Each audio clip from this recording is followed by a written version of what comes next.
আচ্ছা 2015 সালের দিকে জাভা স্ক্রিপ্টের একটা E6 মডেল, এটা একটা লেটেস্ট মডেল,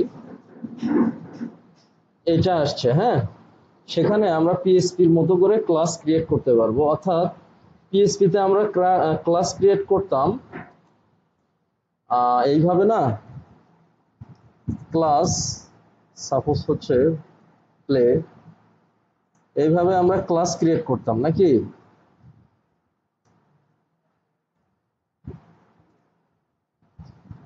এখানে প্রপার্টি নিতাম, কি নিতাম, প্রপার্টি নিতাম। হ্যাঁ, যে প্রপার্টি 1, হ্যাঁ, তারপরে হচ্ছে কি অনেক সময় প্রপার্টির ভ্যালু এখানে অ্যাসাইন করতাম, তাই না, প্রপার্টি 2, আবার কি মেথড নিতাম, কি নিতাম, হ্যাঁ,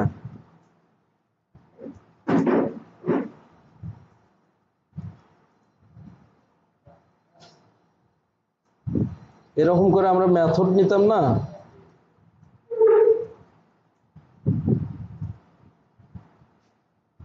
এর মধ্যে ডেটা রিটার্ন করতাম, তাই না। আবার কনস্ট্রাক্ট মেথড ছিল, কি ছিল,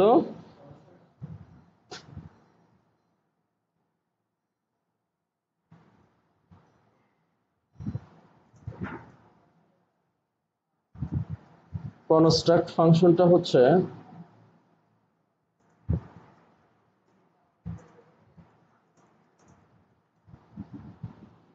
এটা অটো কল। কনস্ট্রাক্টটা কি, এটা হচ্ছে অটো কল।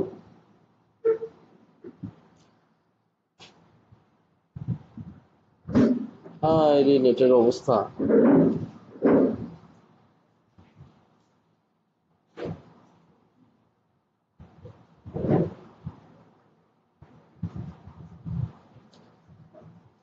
তারপরে এই প্রপার্টি গুলো আমরা দিস দিয়ে কি করতে পারতাম, রিটার্ন করতে পারতাম, তাই না। দিস, এইভাবে আমরা কি করতাম, ডলার সাইন দিস, এখানে কি হতো, ডলার সাইন দিস দিয়ে এখানে আমরা ভ্যালুগুলো অ্যাসাইন করতাম।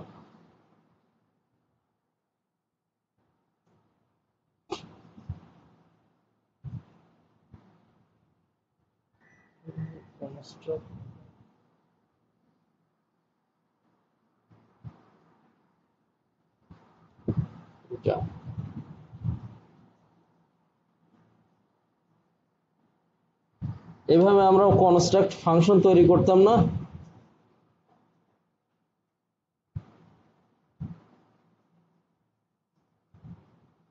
ফাংশনটা লিখতে হবে, ফাংশনটা কি, ফাংশনটা লিখতে হবে এখানে।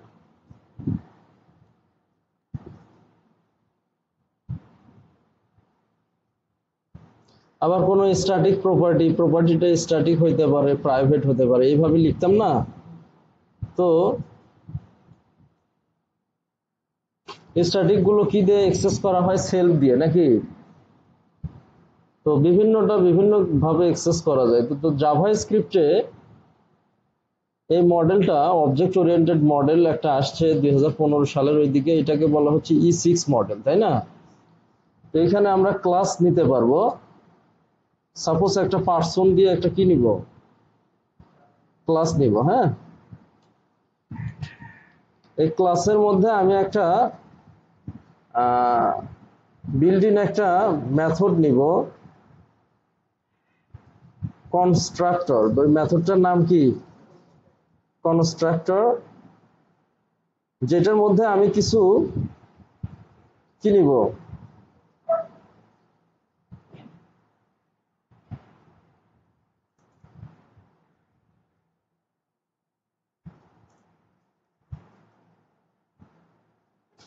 আচ্ছা জাভা স্ক্রিপ্টে প্রপার্টিকে অ্যাক্সেস করা হয়, অর্থাৎ কনস্ট্রাক্টর বা কনস্ট্রাক্ট যে ফাংশন, ওটাতে প্রপার্টিকে অ্যাক্সেস করা হয় দিস দিয়ে, দিস তারপরে ডট, দিসের পরে কি, ডট।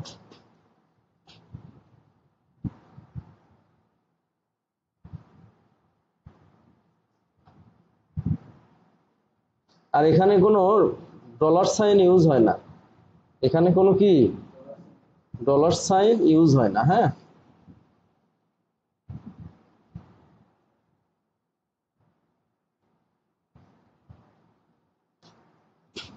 সিম্পলি আমরা যদি ডকুমেন্ট, আচ্ছা আগে একটা অবজেক্ট ক্রিয়েট করি, ইনস্ট্যান্স, অর্থাৎ একটা অবজেক্ট ক্রিয়েট করতে গেলে পিএইচপিতেও আমাদের ইনস্ট্যান্স ক্রিয়েট করতে হয়, জাভা স্ক্রিপ্টেও আমাদের ইনস্ট্যান্স ক্রিয়েট করতে হয়। হ্যাঁ, ইনস্ট্যান্সটা হচ্ছে আমার একটা ক্লাস ক্রিয়েট করা আছে, বা আমার একটা সিম্পলি কোনো একটা ভেরিয়েবল কল করা আছে, হ্যাঁ, যেটা থেকে আমি অবজেক্ট ক্রিয়েট করব, যেটা থেকে আমি কি অবজেক্ট ক্রিয়েট করার সময় তখন ইনস্ট্যান্স এটা ইউজ করতে হয়। হ্যাঁ, ইনস্ট্যান্স মানে উত্তরাধিকার, উত্তরাধিকার। হ্যাঁ, তাহলে আমি যদি এখন অবজেক্ট লিখি, বা এখানে আমি ভার দিতে পারবো, কি দিতে পারবো, ভার দিতে পারবো, সমান সমান নিউ, নিউ একটা কি কিওয়ার্ড, নিউ একটা কি কিওয়ার্ড। তাহলে এটা হচ্ছে ইনস্ট্যান্স, অর্থাৎ আমি একটা অবজেক্ট ক্রিয়েট করার সময় ইনস্ট্যান্সটা করতে হয়। হ্যাঁ, অর্থাৎ এইটার উত্তরাধিকার ক্রিয়েট করা। আচ্ছা এখন এইটা প্যারামিটার, তাই না, দুইটা প্যারামিটার আমরা দিয়ে দেই, প্যারামিটারের ভ্যালু দুইটা এখান থেকে এই ব্র্যাকেটে গিয়ে হিট করবে, তারপর ফাংশনের মিডলে গিয়ে হিট করবে। তাহলে ফার্স্ট নেম দিব হচ্ছে আমি এমডি, আর লাস্ট নেম দিব হচ্ছে তাওহিদ। আচ্ছা এখন যদি আমি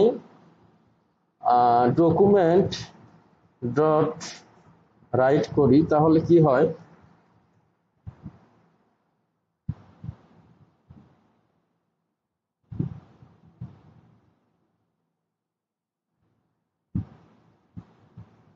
অবজেক্ট তার মানে আসছে, তাই না। আচ্ছা এখন আমার এখানে শুধু অবজেক্টটা আমরা কল করছি, কিন্তু অবজেক্টের মধ্যে আমার প্রপার্টিটা স্পেসিফাই করতে হবে, আইডেন্টিফাই। এখানে আইডেন্টিফায়ারটা যখন পাবে না, রুট অবজেক্টটা যখন আমরা কল করব তখন ওইটা অবজেক্ট হিসেবেই দেখাবে। হ্যাঁ, কিন্তু ওর মধ্যে একটা আইডেন্টিফায়ার আছে বা প্রপার্টি আছে, সেটা আমাদের কি করতে হবে, কল করতে হবে। আমরা পিএইচপি করি আর জাভা স্ক্রিপ্ট করি, আমাদের মূল থিঙ্ক হচ্ছে দুইটা, প্রপার্টি আর ভ্যালু। আমরা যে ফাংশনটা ক্রিয়েট করতেছি এটাকে বলা যাইতে পারে প্রপার্টি, আর ফাংশনের মধ্যে যে জিনিসগুলো আউটপুট দিচ্ছি, অথবা একটা কিছু রিটার্ন করছি, অথবা একটা ফাংশনালিটি ক্রিয়েট করছি, এটাকে বলা হচ্ছে ভ্যালু। আবার একটা ভেরিয়েবল যখন কল করছি তাহলে ওই ভেরিয়েবলটাকে বলা যেতে পারে প্রপার্টি, আর ভেরিয়েবলের মধ্যে যেটা স্টোর করছি সেটাকে বলা যেতে পারে ভ্যালু। আচ্ছা এখন পিএইচপি, জাভাস্ক্রিপ্ট বা যত প্রোগ্রামিং ল্যাঙ্গুয়েজ আছে, এই প্রোগ্রামিং ল্যাঙ্গুয়েজের কনসেপ্ট মূলত দুইটা, একটা হলো প্রপার্টি আর একটা কি ভ্যালু। আচ্ছা এখন তাহলে আমাদের এটা স্পেসিফাই করতে হবে, তাই না।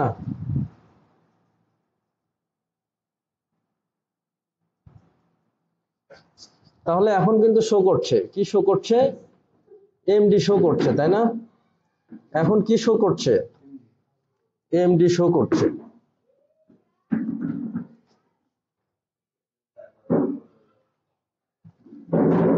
ব্র্যাকেটটা চেঞ্জ করে দিয়েছ।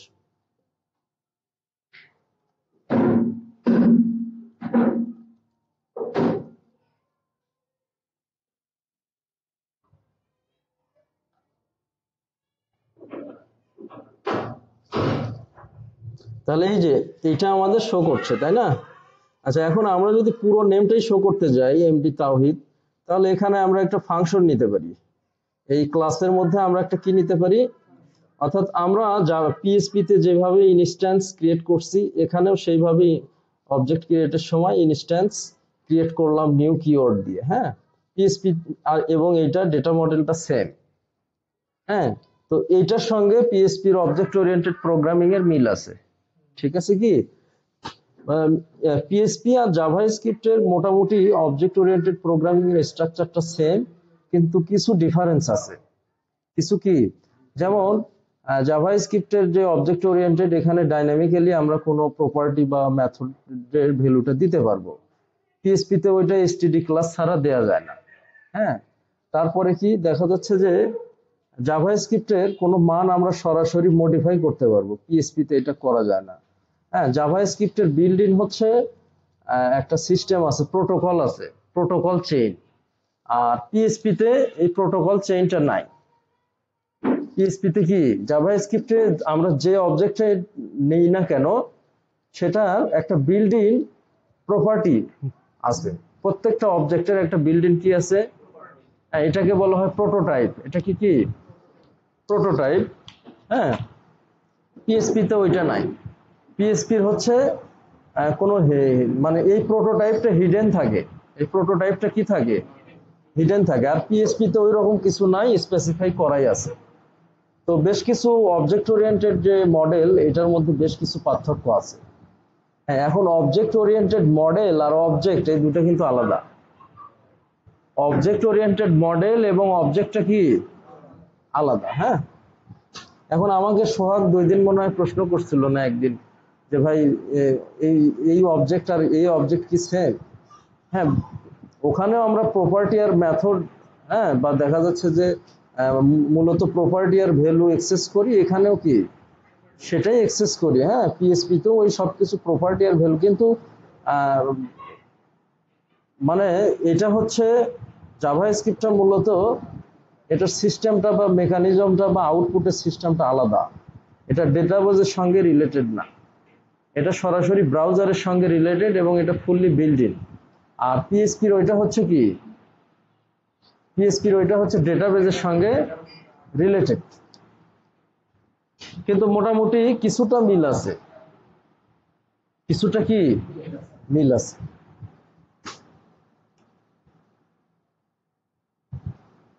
এখন এইখানে আমরা একটা কি নিতে পারবো, ফাংশন নিতে পারবো। আচ্ছা, এখানে ফাংশন নেওয়ার সময় আমাদের শুধু ফাংশনটার নেমটা কল করলেই হবে, ফাংশন লিখতে হবে না। হ্যাঁ, জাভাস্ক্রিপ্টের যে E6 মডেল, যে অবজেক্ট ওরিয়েন্টেড মডেল, এখানে আমাদের ফাংশন লিখতে হয় না ক্লাসের মধ্যে, ক্লাসের বাইরে হলে লিখতে হয়, ক্লাসের ভিতরে হলে কি লিখতে হয় না। এখন এখানে যদি আমরা রিটার্ন করি,